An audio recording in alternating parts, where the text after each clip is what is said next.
Nagraj under arrest, adventure in Italy, part 3।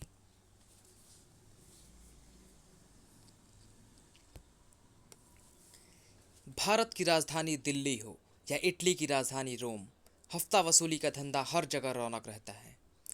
गैगली boss, ये रहा आपका हफ्ता और साथ में आपके लिए आपका फेवरेट चिकन बर्गर भी। ये लो रे, जल्दी हफ्ता ले लो।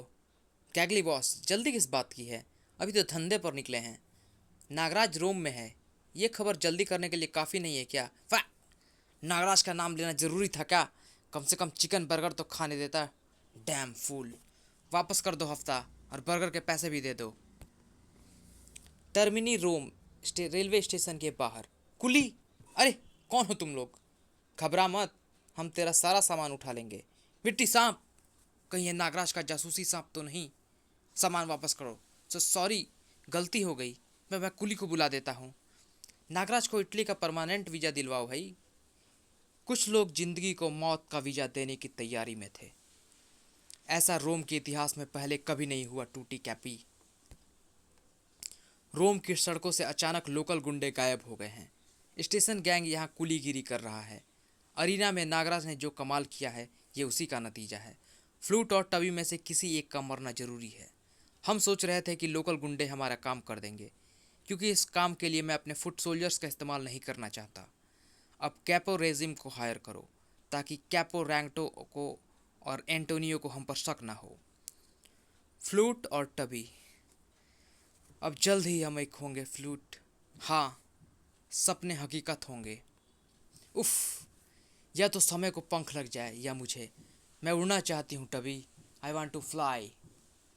तो अपनी आंखें बंद कर लो फ्लूट, अभी बंद ही रखो। हम कहाँ जा रहे हैं? हम कहाँ हैं? अब अपनी आंखें खोलो।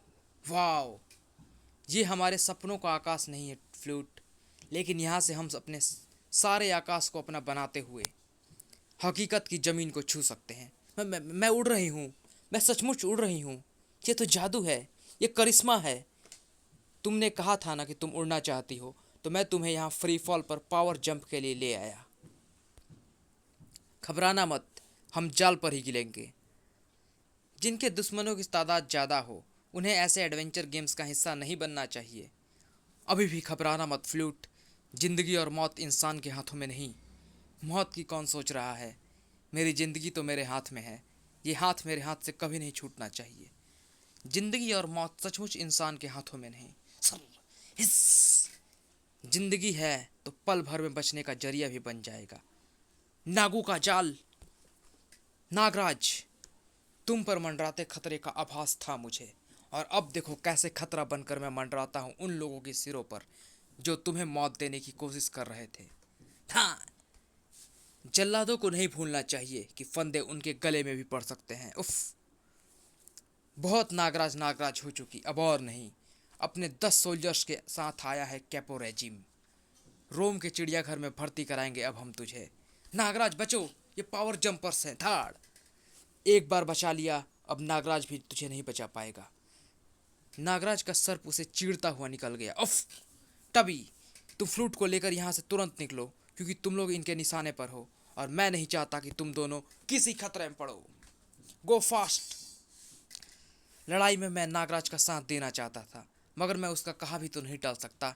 टाल तो तू अपनी मौत भी नहीं सकता है।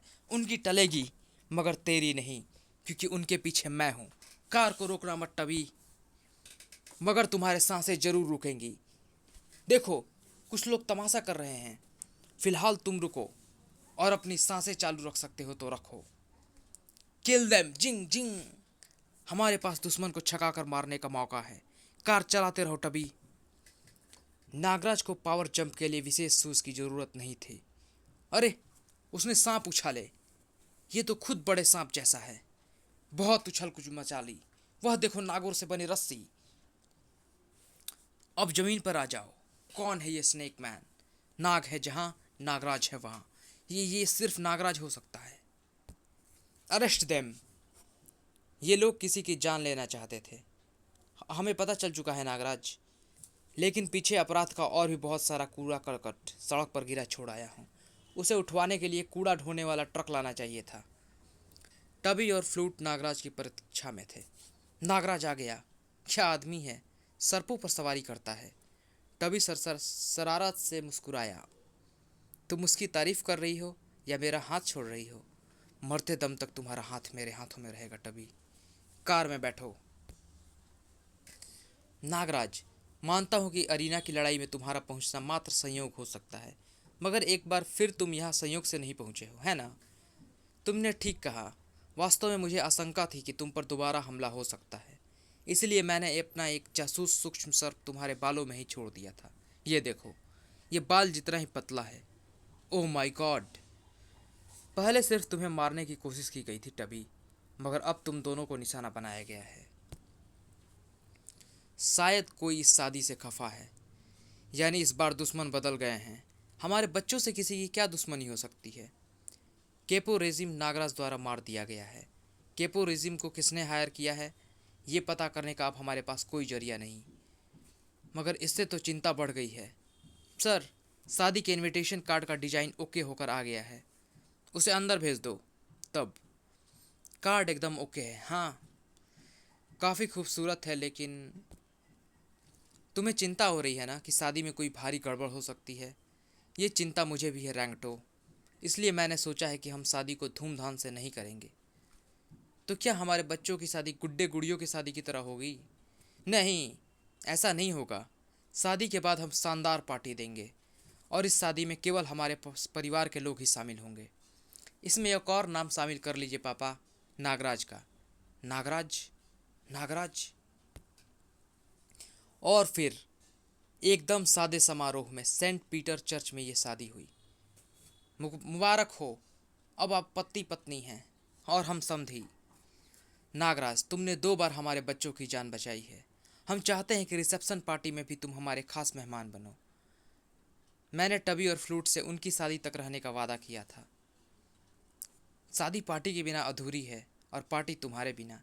तुम मना नहीं कर सकते नागराज। मैं वाकई मना नहीं कर सकता। नागराज को अपने दरवाजे पर देखकर सिल्वियानो की खुशी छुपाए नहीं छुप रही थी। उफ नागराज, मैं यकीन नहीं कर पा रही हूँ कि तुम मेरे घर आए हो। तो करो, यकीन करना पड़ेगा, क्योंकि जब तक तुम यकीन नहीं करोगी, रास्ता नहीं छोड़ोगी जिससे मैं भीतर आ पाऊँ। उफ, वह सचमुच मुझे यकीन छोड़ो। आओ ना, अंदर आओ प्लीज़ नागराज, अंदर आ जाओ। सिल्वियानो, मेरे सफ़र के हर अजनबी शहर में तुम जैसा कोई एक इंसान ज़रूर होता है जिस पर मैं विश्वास कर पाता हूँ, और यही विश्वास मेरे यहाँ आने की वजह है। वजह जो भी हो, तुम मेरे यहाँ आए, मेरे लिए पल बहुत खास है। मैं अभी आई। अरे सुनो, मेहमान नवाजी की ज़रूरत नहीं, मैं विस्की बियर नहीं पीता। मैं तुम्हारे लिए दूध लाने गई थी। दूध? गुड। तुम वाकई एक ब्रिलियंट वकील हो। कब कहाँ किसे किस चीज़ की ज़रूरत पड़ सकती है तुम अच्छी तरह से अनुमान लगा सकती हो। पता नहीं, फिर तो तुम ये भी अनुमान लगा चुकी होगी कि मैं यहाँ सिर्फ दूध पीने नहीं आया। विश्व भ्रमण का मेरा मकसद तो तुम जानते ही हो सिल्वियानो। मेरा निशाना है विश्व आतंकवाद। विश्व आतंकवाद की जड़ें काटता हुआ मैं देश देश घूमता हुआ यहाँ इटली पहुँचा हूँ।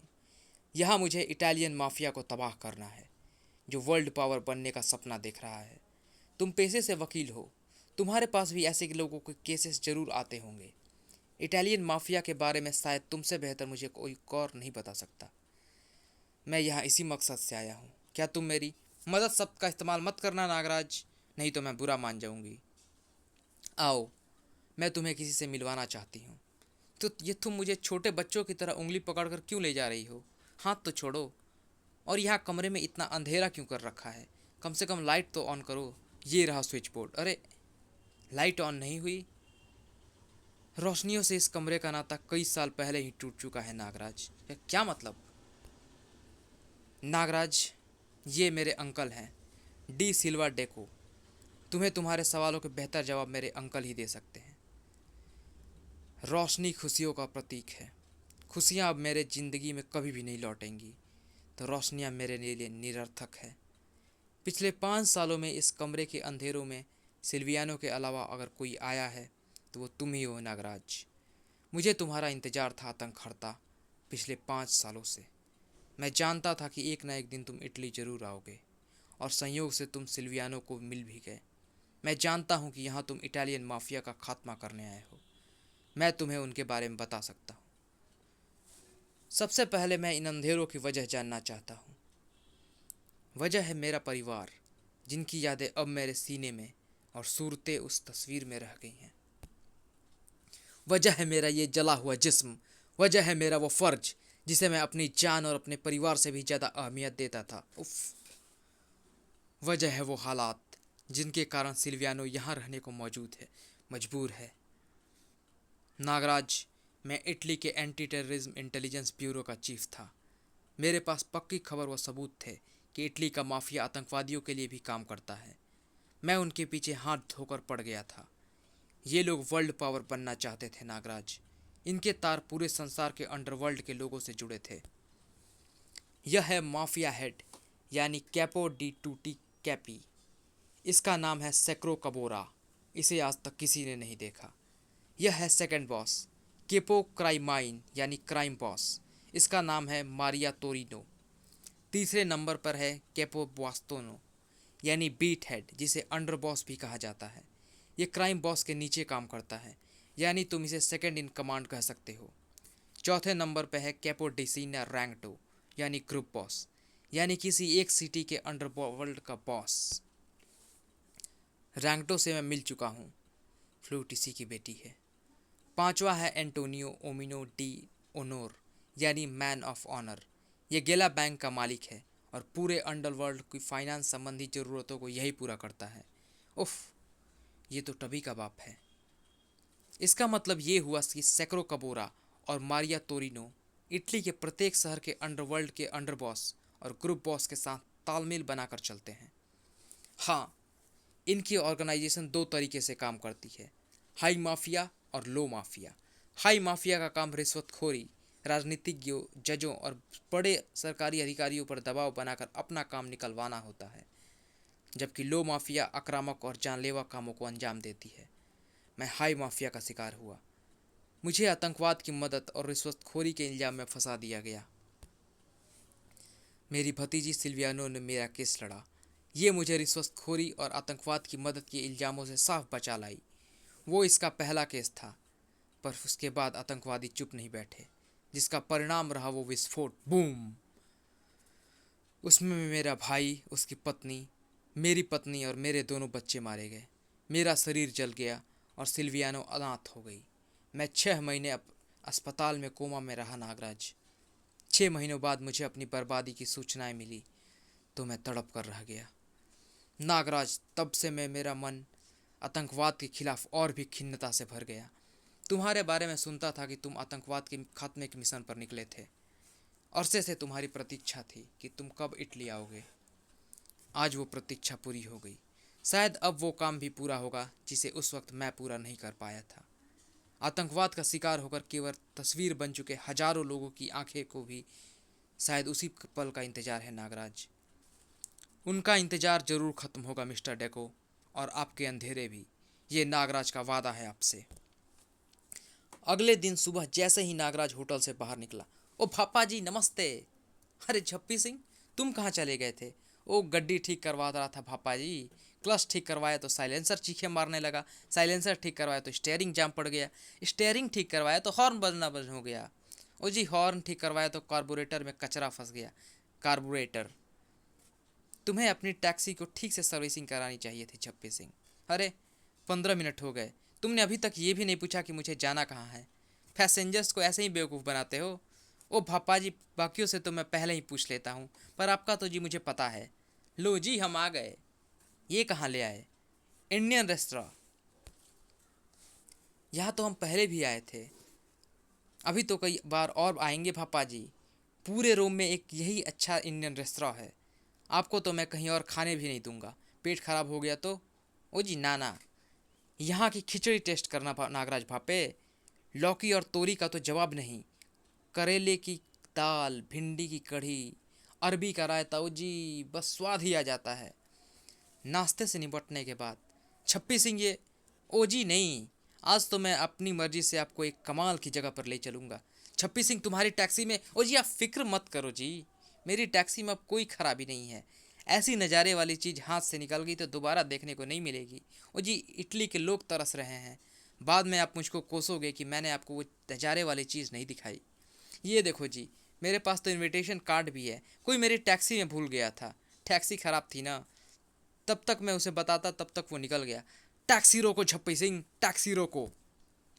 छप्पी सिंह, तुम्हारे टैक्सी में कोई उस इनविटेशन के कार्ड के साथ साथ ये बैग भी छोड़ गया है। ओ जी बैग, और बैग में बॉम्ब है, छपाक बूम। और मैं इतनी देर से यही पूछने की कोशिश कर रहा था कि वो बैग किसका है, पर तुम्हारी बकबक बंद ही नहीं हो रही थी। किसी ने ये जानबूझकर तुम्हारी टैक्सी में छोड़ा है। शायद उसे पता होगा कि मैं तुम्हारी टैक्सी में जाने वाला हूँ। अब बताओ कहाँ लेकर जा रहे थे मुझे? सस इटली की शानदार शादी दिखाने। दूल्हे का नाम टबी है, दुल्हन का फ्लूट है। मेरे पास भी शादी का इनविटेशन कार्ड है, ये देखो। अब चलो ग्रैंड होटल डी ला मिनर्वा। ओह नागराज भापे, तुसी छा गए जी, तुसी छा गए। इधर ग्रैंड होटल डी ला मिनर्वा को दुल्हन की तरह सजाया गया था। Happy wedding tabby flute. Security, चाहे कोई कितना भी बड़ा स्टार, पॉलिटिशियन, बिजनेस टाइकून या रसूख वाला आदमी हो, बिना इनविटेशन कार्ड और चेकिंग के अंदर ना आने पाए। नागराज अभी तक नहीं पहुंचा, वो जरूर आएगा। बिन बुलाए अनचाहे मेहमान पहले आ गए। हुश हुश, उफ उफ। कुत्तों की गुर्राहट से दस्तहत और सनसनी फैल गई। ये कुत्ते कहाँ से आ गए? कुत्तों के सिर पर बम बंधे हैं, उन्हें भून दो, फायर, धाए धाए। कुत्तों पर बंधे बम भी फटे, बूम। कुत्ता पलटन मेहमानों के बीच आ घुसी, बूम। ये धमाका कैसा था एंटोनियो? ये कुत्ते कहाँ से आ गए? हमारी सारी सिक्योरिटी धरी की धरी रह गई। उनके शरीर पर बम बंधे हैं। उफ, इन कुत्तों को कोई गोली, कोई सिक्योरिटी काम नहीं करेगी। ये उन्हीं लोगों की चाल है जो हमें मारना चाहते थे। जहाँ गोली काम ना करे वहाँ सांप काम करेंगे। साए साए, उफ, खजाक। सब लोग नीचे झुक जाओ। नागराज आ गया। इस भगदड़ और हंगामे का लाभ उठाकर कुछ हमलावर भी अंदर आ गए हो सकते हैं। अरे लाइट को क्या हुआ? नागराज पर लपक पली गोलियां। ओह नहीं, इस गोलीबारी से हाल में भगदड़ मच जाएगी। मगर हमलावरों ने गोलियां चलाकर मुझे अपनी उपस्थिति का आभास करा दिया है। उफ, खनाक। नागराज का अनुमान बिल्कुल सही था। दहशत के कारण भगदड़ मच गई थी। भागो भागो, यहाँ से फायरिंग हो रही है, जिंग जिंग जिंग। उफ, भगदड़ में पता ही नहीं लग रहा है कि कौन हमलावर है और कौन मेहमान। ये लोग अचानक हथियार निकालकर हमले कर रहे हैं। इस बार फायर नहीं होने दूंगा। नागराज की सर्पीली निगाहों ने ताड़ लिया जेब से निकाली गई पिस्टल की चमक को। उफ, नागराज की चमकती आंखों को ताड़ लिया था हमलावरों ने भी। नागराज वहां है। चारों ओर से एक साथ कई फायर हुए, जिंग जिंग जिंग जिंग जिंग। चारों ओर से एक साथ उछले कई सर्प। जो भी फायर करेगा वो अपनी जान से जाएगा। उफ, वाह। पुलिस फोर्स की एंट्री के साथ ही पूरा हॉल लाइट से जगमगा उठा। Don't move, don't move. Tabby, तो फ्लूट, मेरा हाथ थाम लो टबी। हाँ फ्लूट, तुम्हें कुछ नहीं होगा। मुझे हमारे सपनों के आकाश में ले चलो टबी। हाँ, मैं तुम्हें ले चलूँगा। मेरा नाम लो टबी, तुम्हारे मुंह से अपना नाम। Flute flute flute. नागराज सहित केपुर रैंगटो और एंटोनियन की स्तब्ध निगाहें उन दोनों को देख रही थी। टबी, मेरा बेटा, फ्लूट। उफ, ये दोनों हत्यारों की गोलियों का शिकार हो गए। तुम दोनों ने एक दूसरे का साथ नहीं छोड़ा, मगर माफ़ करना, इस बार तुम्हारा साथ नहीं दे पाया नागराज। नागराज, हत्यारों की सूरतें देखकर मैं समझ गया हूँ कि इस सब के पीछे कौन है। तुम कल शाम 6 बजे फोर्ट रेस्ता पहुँच जाना। मेरी कल उस हत्यारे से मीटिंग होने वाली है, उसके बाद मैं सरेंडर कर दूंगा।